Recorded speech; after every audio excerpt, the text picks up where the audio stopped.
In the world of crocodiles, size is everything. And this one is an absolute monster. At 6 meters long, he's the boss of a gang of reptilian killers. The gang takes down and takes apart any animal within their grasp. But everything belongs to the boss. He rules by sheer size and explosive violence. He will maim or kill to keep control. But this year, a young male takes on the brutal hierarchy of the Croc Ganglands.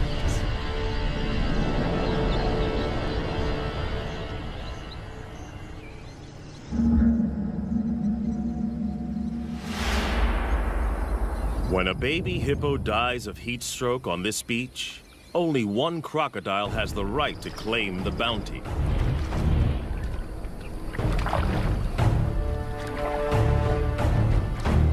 He is the Croc Boss, the godfather of the ganglands.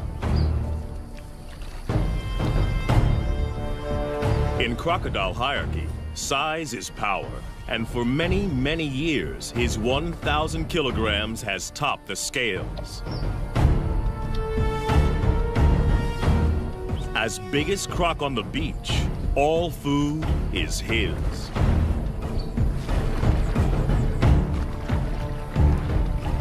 The other crocodiles don't have the power or rank to oppose him.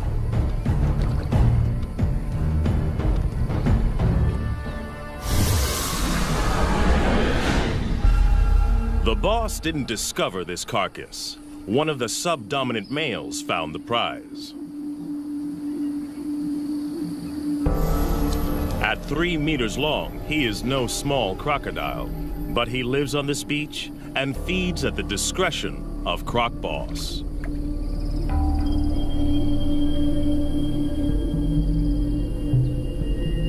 All the smaller crocodiles understand the rules. They only eat if the boss allows it.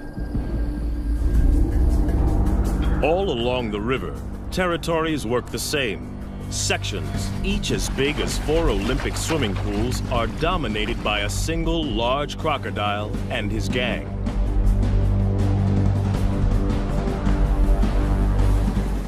Croc Boss is the biggest of them all.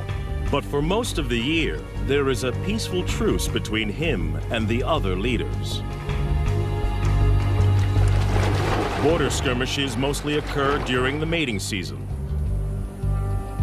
Smaller crocodiles may join the gang as long as they obey 3 simple rules. Croc Boss gets the best food. He is respected at all times, and only he mates with receptive females. Gang members break the rules at their peril. But there is always a younger rival, trying to get big enough to become a boss in his own right. These pretenders are shadow bosses, waiting for their moment. We call them phantoms. There have been other takeover bids. A smaller male tried to mate with one of the boss's females.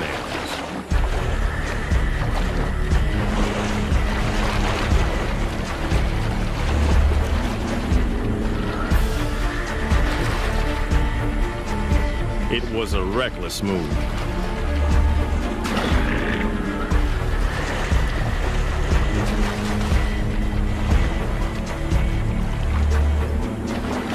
The challenger's bony armor was no match for the boss's brutal bites, as powerful as a trash compactor.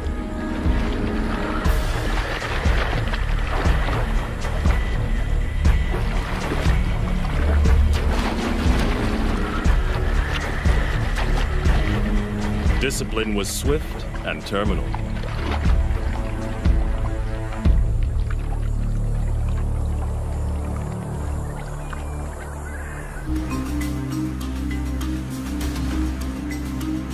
This Croc Boss's territory in Africa is a stretch of the Luangwa River in Zambia, in the South Luangwa National Park. It's a crocodile killing field, especially during the severe dry season. Inland lakes and pools dry up. And the river is the only water for kilometers around. All animals in the area must make long treks here to drink. And in 40-degree heat, many don't make it. The river's a lifeline and a death zone.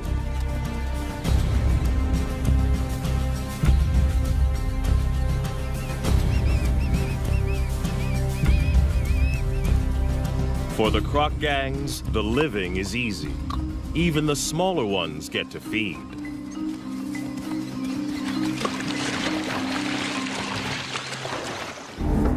But crocs aren't the only gangs in town. Lions also know the riverbanks are teeming with easy pickings. And they're willing to fight the crocs for food. This puku antelope's caught between a rock and a hard place. After fleeing from the lions, he's stranded on an island in the croc-infested river. He's got to get off or starve.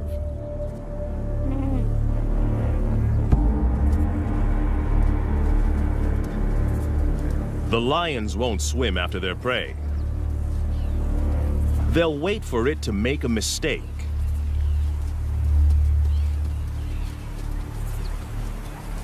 The puku's biggest threat lies in the water. The young phantom is perfectly placed for an attack. Away from the gang, this antelope is his to lose. There's no way the croc can catch the puku on the land. But there's no way the puku can outswim the croc. It's like a game of chess with life and death stakes.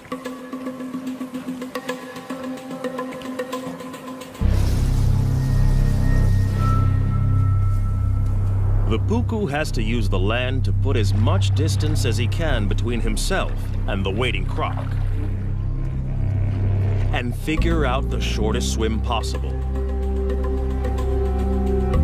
The croc must anticipate the puku's escape route.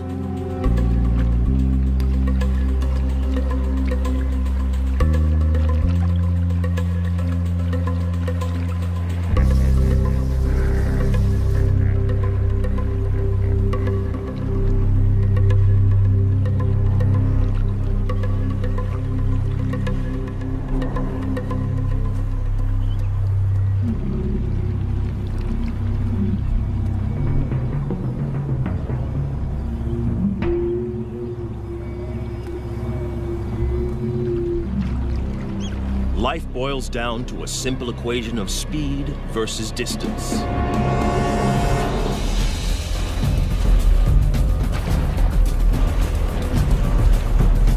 The croc submerges like a torpedo to reduce drag in the water.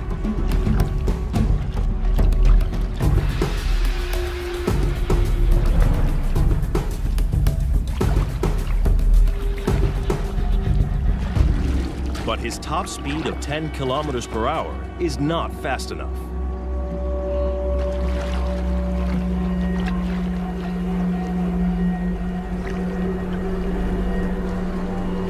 The puku's calculations pay off. He's foiled two top predators.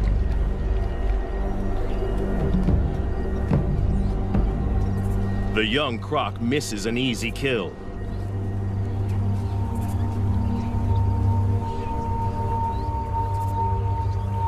His solo hunting attempt is a failure.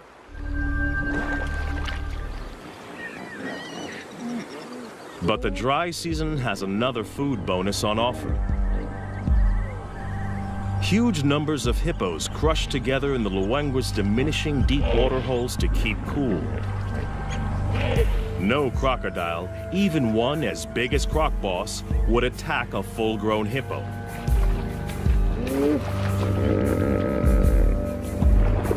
They are way too big and dangerous to take on.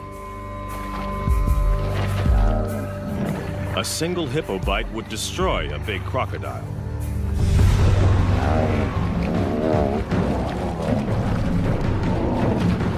But the crocs don't need to try to kill the hippos.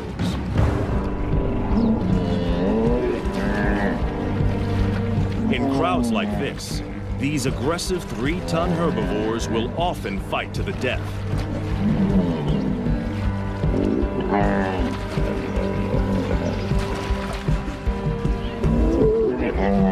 Leaving the croc gangs with a meat bonanza. A hippo carcass is one of the rare occasions when rival gang members join forces. Up to 200 crocs from different factions feed together. In fact, this cooperative frenzy serves a useful purpose. Crocs' jaws don't move from side to side.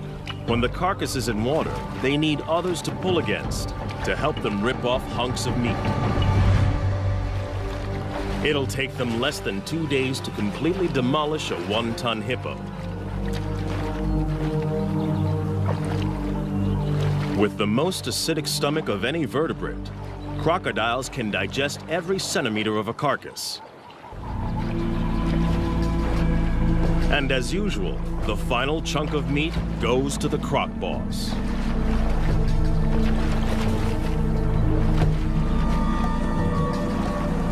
No other croc has the power to argue. Cooperation is officially over.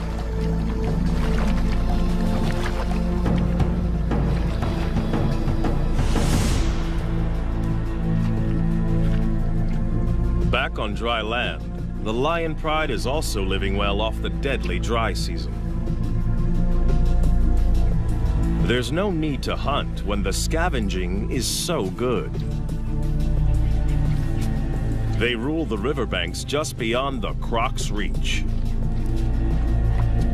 They own this feeding ground, and the crocs know it.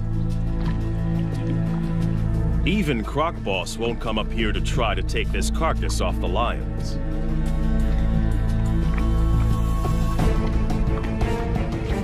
But anything that dies closer to the water is in no man's land, and that means war. Lion versus croc.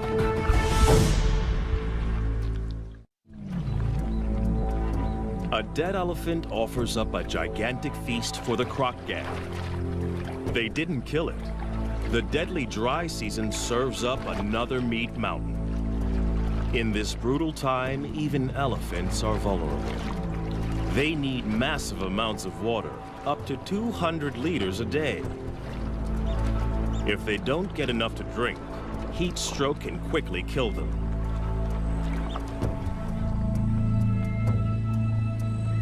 The crocs have the carcass now, but they don't own it. It's right in the conflict zone. The lions have started feeding on it, and they haven't finished. This prize is too big to give up without a fight.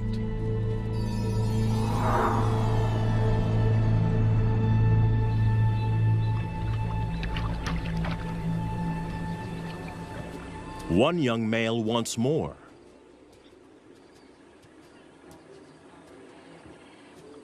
His scrappy mane indicates he's barely 2 years old, but he's big and dangerous.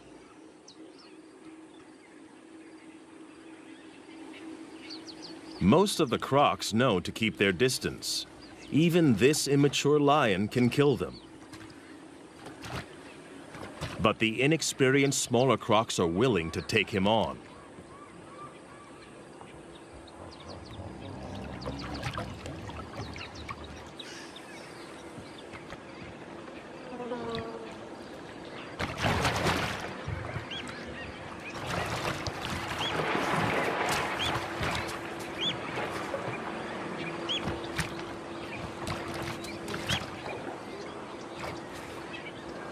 This is not a competition Croc Boss needs to get into.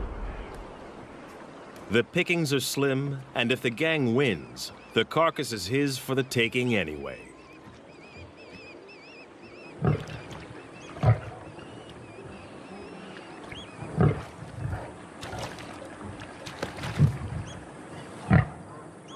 Without backup, the young lion isn't sure of himself.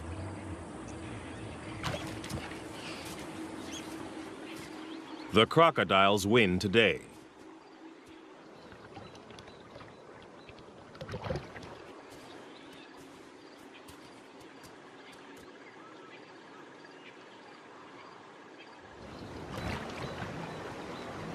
The gang now goes to work as fast as they can. It's a race to rip as much meat as possible from the carcass.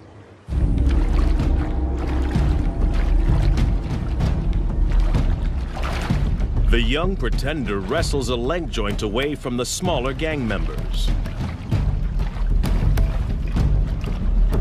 Aggression, theft, and brutality are the ultimate tools for survival. In crocodile hierarchy, bigger individuals are always looking to exploit the little guy.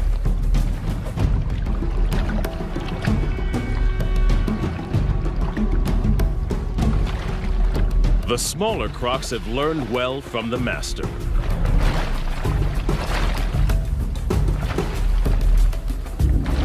But there is only one master. Croc Boss comes to claim his dues.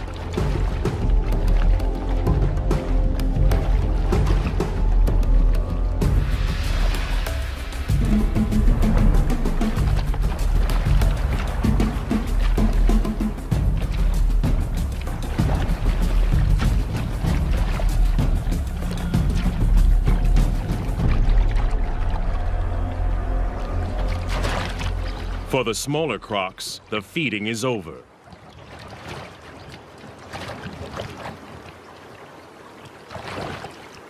There is no way for the Phantom to mount a challenge.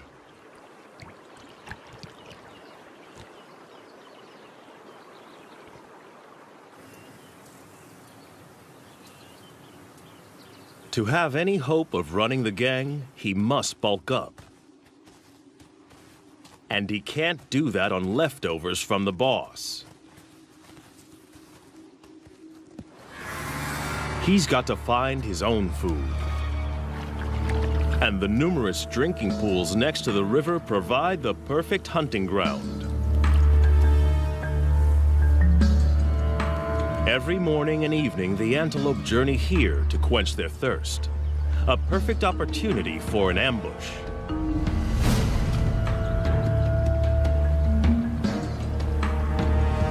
But the impala are on high alert.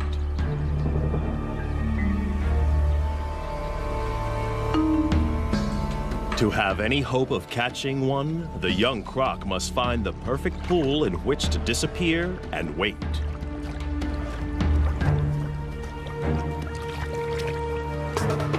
The impala are smart to the crocodile's strategy. They try to drink together where there's safety in numbers.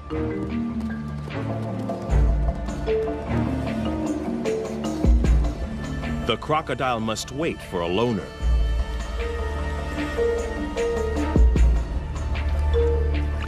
The trap is set.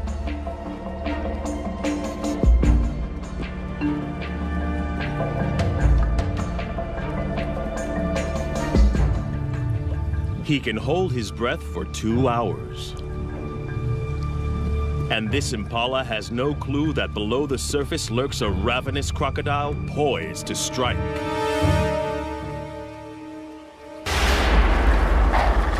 The young croc blows it. Impatience costs him a meal. Crocs can launch their entire body out of the water in less than half a second. But timing is everything. And he has a lot to learn.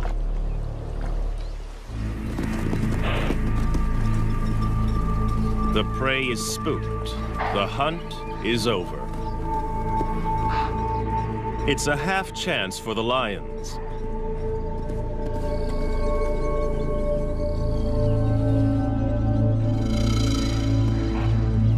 But it's a long chase, too exposed. And they're not that desperate.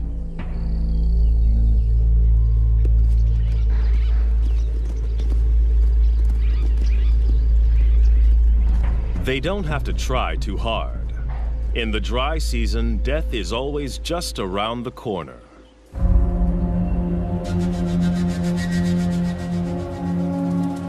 After the unsuccessful hunt, the young croc has to recover and recharge his batteries.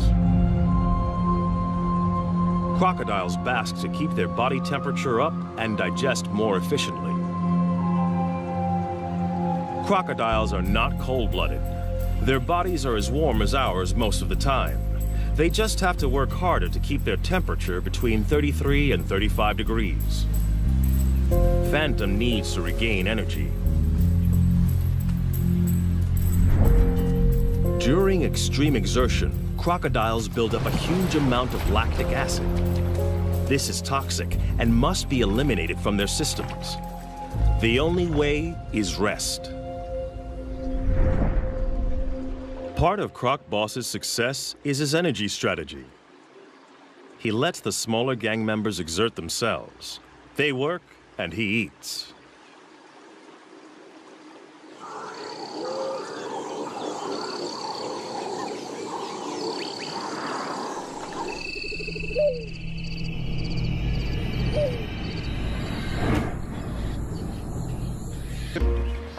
And they have the most unexpected allies. Water birds are usually fair game for crocodiles. But during the dry season, there's a truce. The birds don't fear the crocs. Instead, they collaborate with them. As water disappears from the inland lagoons, fish become trapped in the shallows. Jammed together, they are easy for the birds to catch. Every attempt nets a mouthful of fish. The crocodiles benefit in exactly the same way and work with the birds to corral the fish into ever tighter spaces.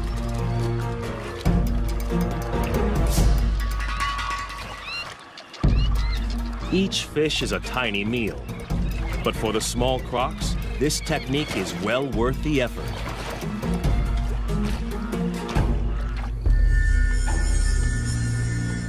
But for a monster like Croc Boss, chasing small fry is a total waste of energy. He'll wait and preserve his energy for bigger game and other activities that are his alone to enjoy.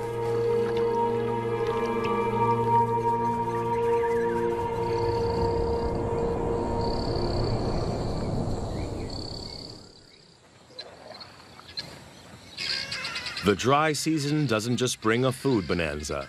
There's an even bigger prize, mating.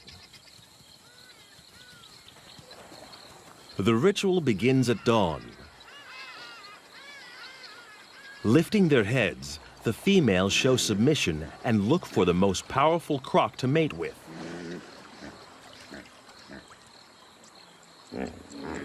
The boss raises his body and literally stands out in the river.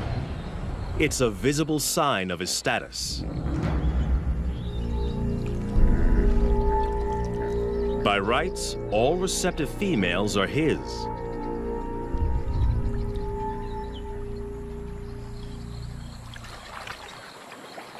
But the young pretender is also drawn in.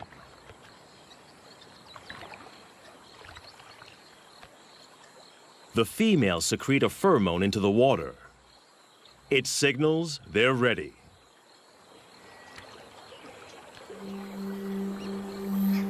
But even the boss must perform before he can mate.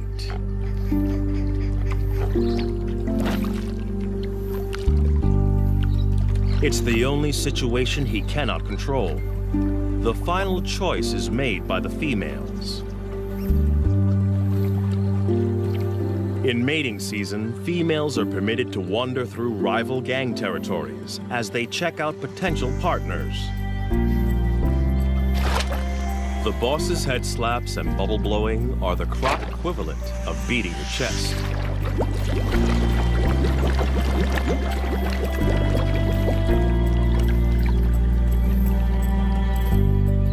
It works.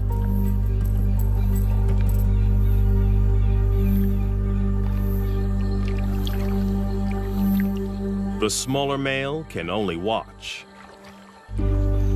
For a one-ton monster, the boss's mating ritual is surprisingly tender. He blows bubbles that delicately tickle the female's sensitive neck area.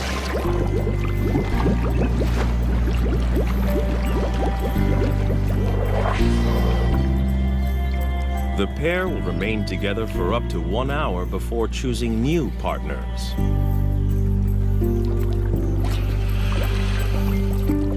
But one smaller female is not prepared to wait.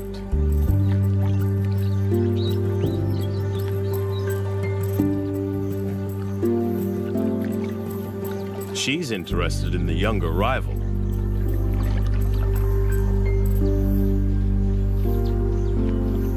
The boss's dance is coming to the end.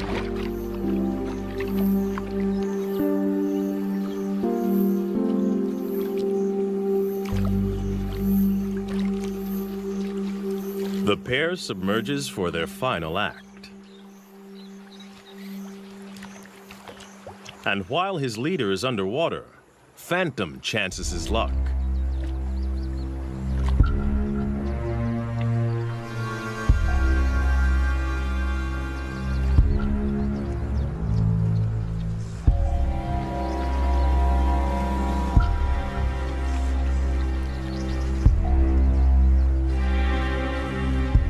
But the boss didn't get where he is by being inattentive.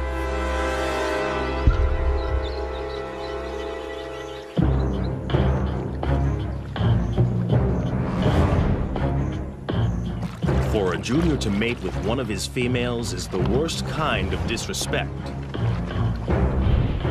He must be punished. Others have been killed for less. The young croc is now swimming for his life. He's offended in the worst way. And Croc Boss will kill him if he can catch him. But his chase is half-hearted. The boss is still distracted by the mating privileges that come with his position.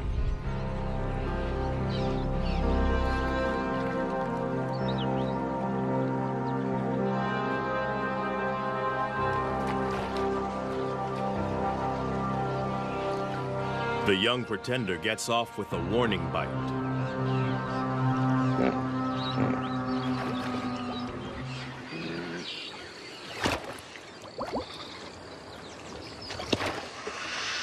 Now the insubordinate is dealt with. The boss can return to more gentle pursuits.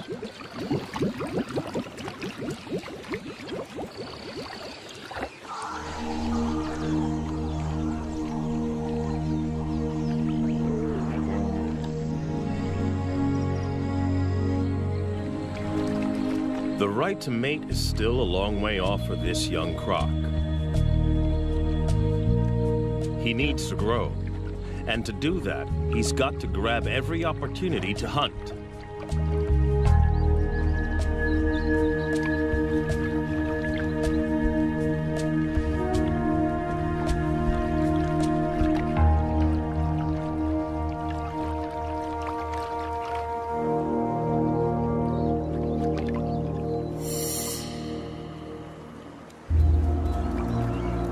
Fortunately, the relentless dry season serves up an endless convoy of thirsty prey. Twice a day, regular as clockwork, impala and wildebeest gather to drink.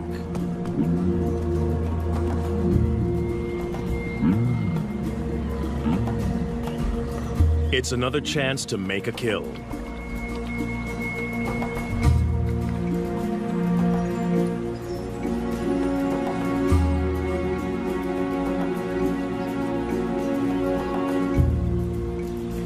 These impala are safe. They know exactly where the danger lurks.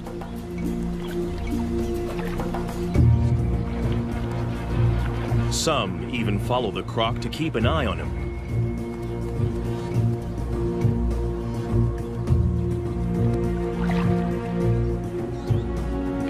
He is searching for the perfect place to spring a trap.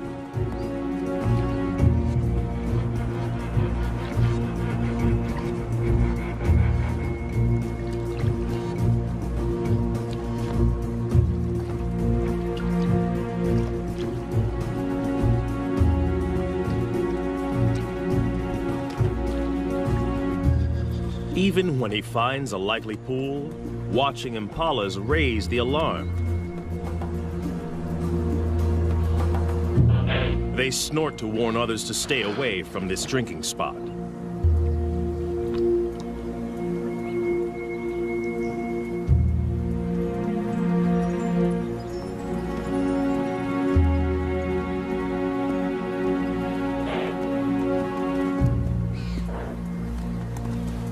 But with an unending stream of animals coming to drink, it isn't long before one individual doesn't get the message.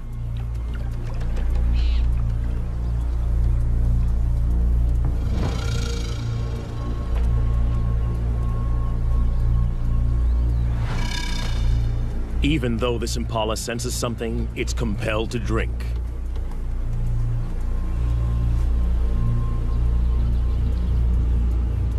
Thirst overrides fear.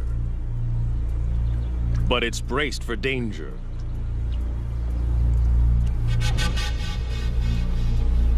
Every muscle is hardwired for escape.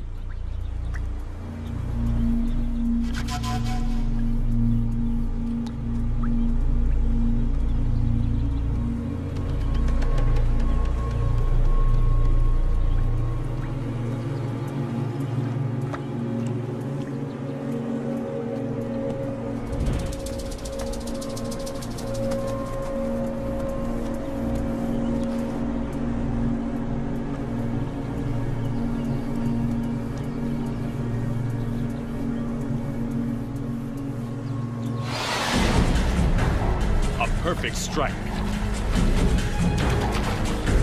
But can the young croc hang on? For a second, it looks like this impala might escape. But it dislocates its leg, and it's all over.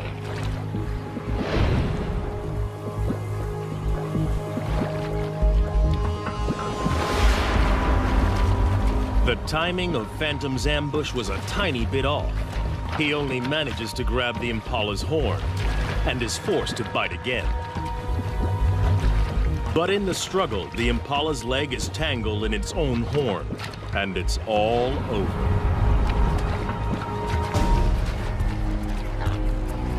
It won't be a quick death. He will have to drag his kill into the deeper river to drown it. Ambush hunting is what crocs do best. But timing is everything. Phantom's first attempt was too rushed, and he lost his meal.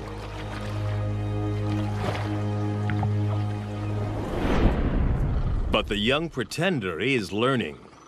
This time, he patiently waited for the impala to make a crucial mistake.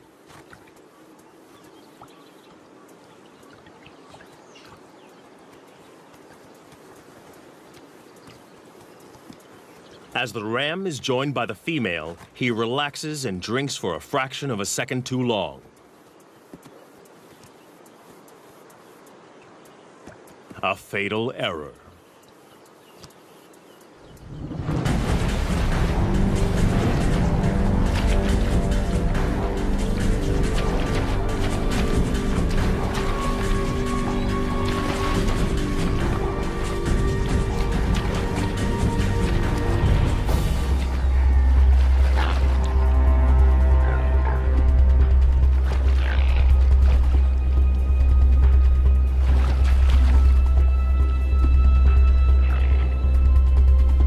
But the croc has made a mistake too.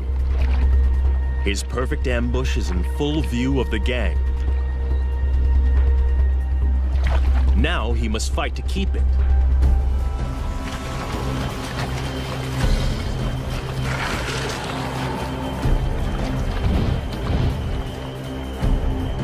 And the croc boss has also seen the takedown.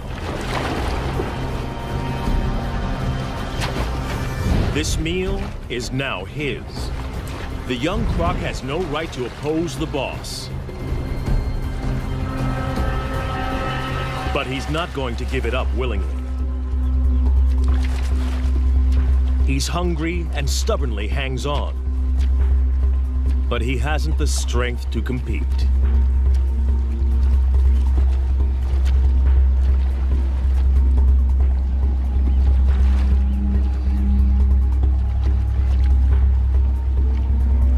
rest of the gang fights to get a bite onto the impala.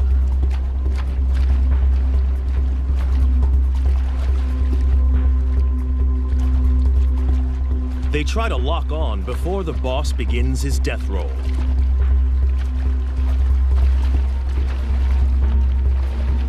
As the giant spins, he literally tears the impala to pieces. Any of the gang that can hang on may end up with a big chunk of meat. The impala has gone from living animal to meat chunks in a couple of seconds. Some of the gang manages to snag a piece, but not the pretender.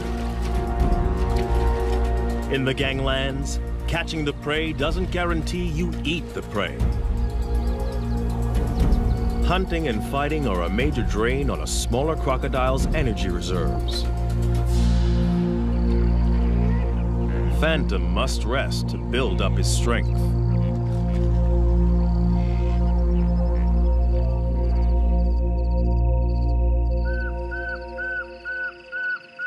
Other animals have no such energy restrictions. Away from the river, the African night hums with activity.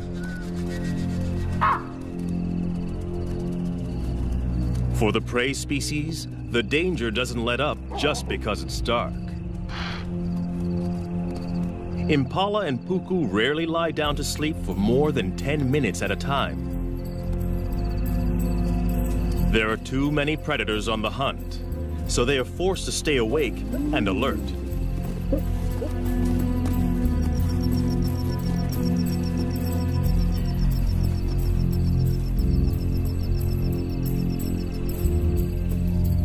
Lions take advantage when the crocodiles can't.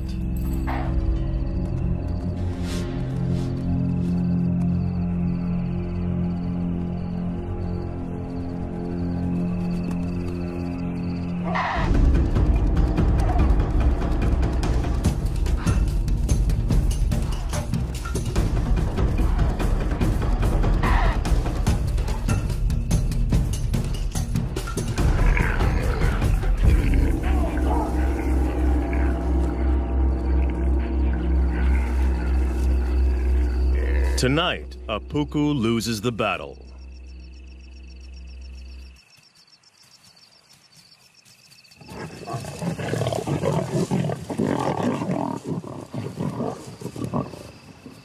Dry season around the Luangwa River is not a good time to be a herbivore.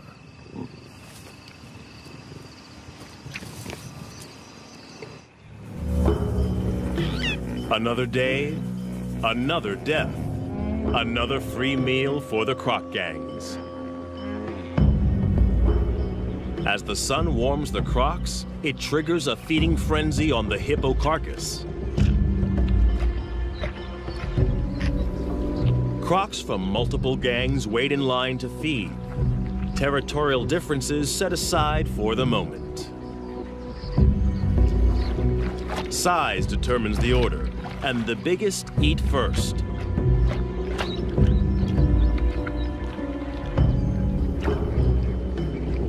The young pretender and the other smaller crocs must wait.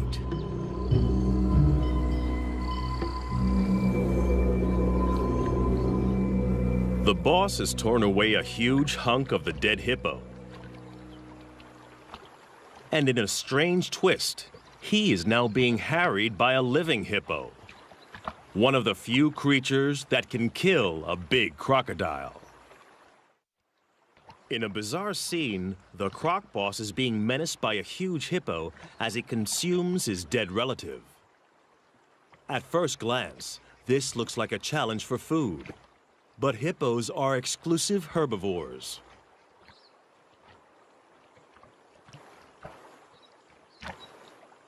They've been known to lick carcasses, possibly for salt or minerals.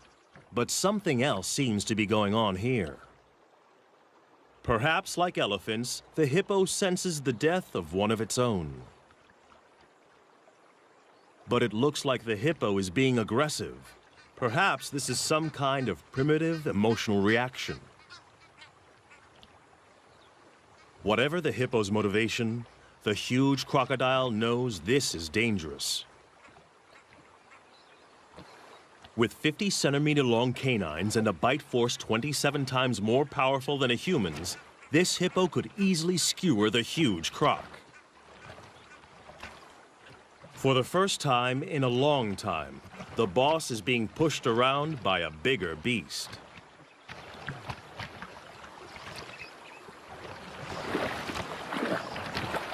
It's time to retreat.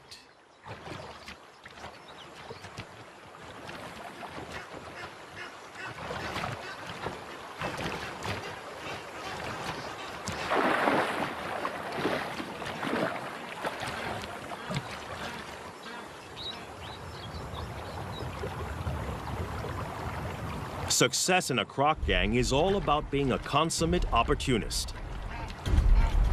And now the young croc sees an opening. A chance for food.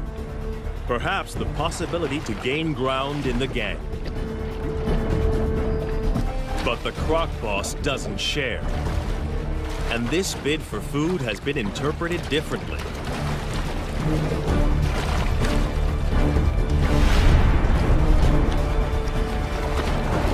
It's now a power struggle. And the boss's violent death roll is a deadly attack. Instant retreat is the only acceptable way out, and the younger croc doesn't take it. This can only end in one of two ways: death or injury to the smaller croc.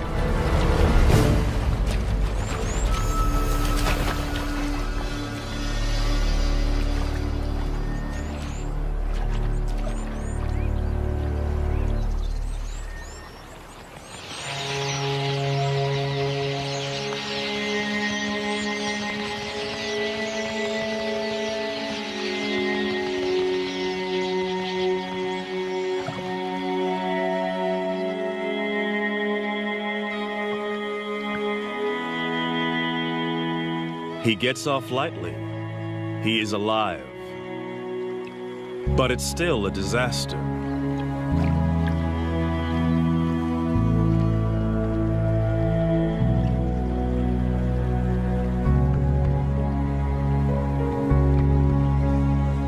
He pays for the transgression with his own flesh and blood.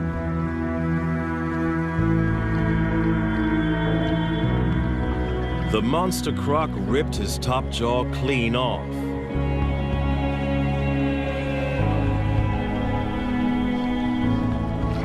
Amazingly, the smaller croc will survive this hideous injury.